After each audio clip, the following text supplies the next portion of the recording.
The first thing she noticed wasn't the sirens. It was the silence. Not the peaceful kind, the heavy kind. The kind that settles around people who've learned not to expect help anymore. Officer Lena Morales stood at the corner of Maple and 8th, one hand resting near her radio, the other wrapped loosely around a cup of coffee that had long gone cold. Morning traffic hummed past her, impatient and loud, but her eyes stayed fixed across the street. On the bus stop bench sat a girl, small, fragile, still. Her wheelchair faced the road, but her eyes didn't follow the cars. They stayed lowered, focused somewhere between her hands and the cracked pavement beneath her feet. A worn backpack rested against her side, and her thin fingers clutched. It strapped like it was the only thing anchoring her to the world. Lena had been working this route for months, and she had seen that girl every single morning, alone. At first, she told herself it wasn't her business. The city was full of people with stories she didn't have time to unravel. But something about this one, it stayed with her. Maybe it was how early the girl arrived, always before the buses even started running on schedule. Maybe it was how she never spoke to anyone. Or maybe it was the way she looked like she had already given up on being noticed. On the fourth morning, Lena crossed the street. She didn't overthink it, didn't rehearse what to say. She just went, "Hey," she said gently, crouching down so she wasn't towering over her. "You waiting for the 22?" The girl blinked, startled, like she hadn't expected her silence to be interrupted. Then she nodded. "Yeah." Her voice was soft, careful, like she wasn't used to using it much. "I'm Lena." A pause. Then quieter. "Maya." Lena smiled.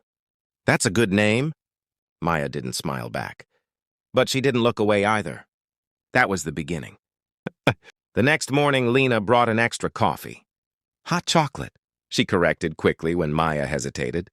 Figured that might be better. Maya took it with both hands like it was something precious. "Thank you."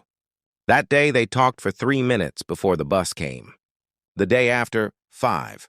By the end of the week, Lena was showing up 10 minutes early just to sit with her.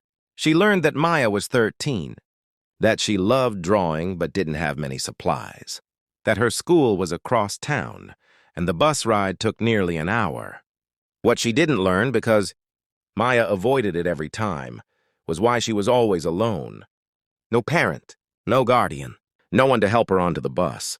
The first time Lena noticed the struggle, it hit her harder than she expected. The bus driver lowered the ramp, but he didn't get out. Didn't help. Maya tried to push herself up, her arms trembling with effort. People watched. No one moved. Lena did. "Hey, I got you," she said, stepping in without asking permission. Maya froze for a second, then nodded. It took less than 10 seconds to help her onto the bus. But those 10 seconds changed something. After that, it became routine. Every morning, Lena helped her board. Every afternoon, if her shift allowed, she tried to be there when Maya returned.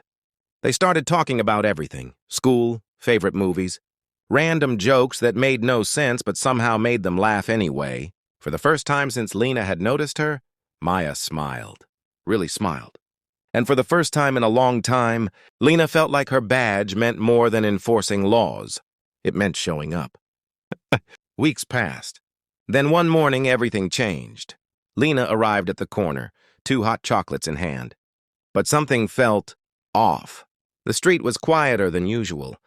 Not peaceful, tense. And Maya wasn't alone.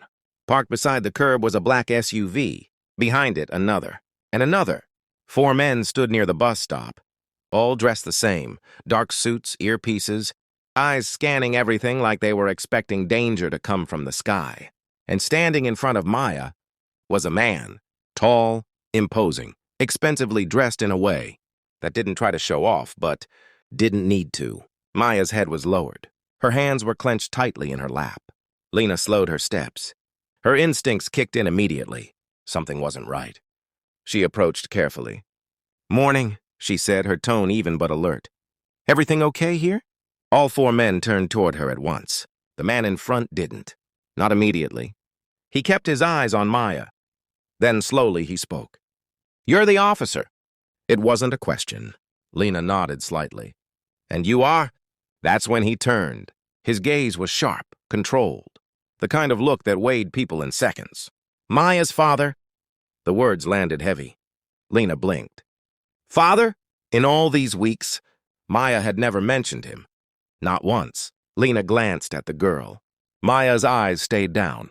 Something tightened in Lena's chest. Good to meet you, Lena said carefully. I've been helping Maya with... I know exactly what you've been doing. His tone wasn't angry, but it wasn't warm either. It was measured, and that was worse. Lena straightened slightly. She needed help. A pause. Then the man stepped closer. Up close, Lena could see the exhaustion in his eyes. The kind that doesn't come from a lack of sleep, but from carrying too much for too long. I have security for that, he said, gesturing slightly toward the men behind him. Lena didn't back down.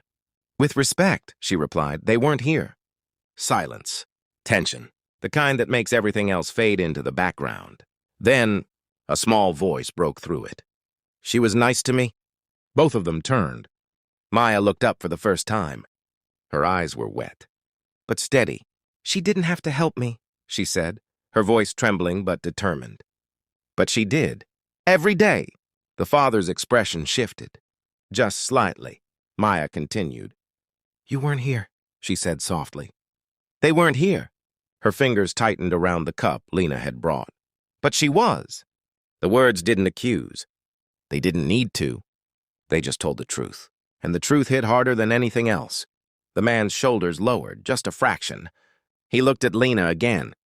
But this time, differently. Not as a threat, not as a question, as something he hadn't expected. I've been away, he said finally, his voice quieter now. Longer than I should have been. Lena didn't respond. This wasn't her moment to fill. He looked back at Maya. For a second, the powerful, untouchable presence faded. And all that was left was a father.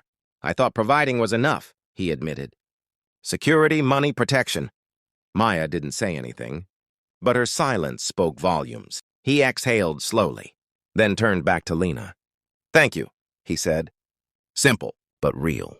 Lena nodded once. She deserves someone who shows up. Another pause. Then something unexpected happened. He stepped aside, not away from Maya, but beside her. And for the first time, he reached for the handles of her wheelchair. Not a bodyguard, not an assistant. Him! The bus pulled up. The driver opened the doors. And before anyone else could move, he lowered the ramp himself. He looked down at Maya. May I? Maya hesitated. Then, slowly, she nodded. And for the first time since Lena had known her, she wasn't getting on the bus alone. The next morning, Lena still came early. Out of habit, out of hope. She wasn't sure what she'd find. But when she reached the corner, Maya was there. And so was he. No SUVs, no bodyguards. Just a man in a simple coat holding 2 cups of hot chocolate. He looked up as Lena approached. A small smile touched his face. Thought I'd try to get it right this time, he said. Maya grinned. And Lena felt something warm settle in her chest. Not pride, not relief. Something quieter, something stronger. Proof that sometimes the smallest acts of kindness don't just change a moment, they change people. And sometimes, showing up once teaches someone else how to stay.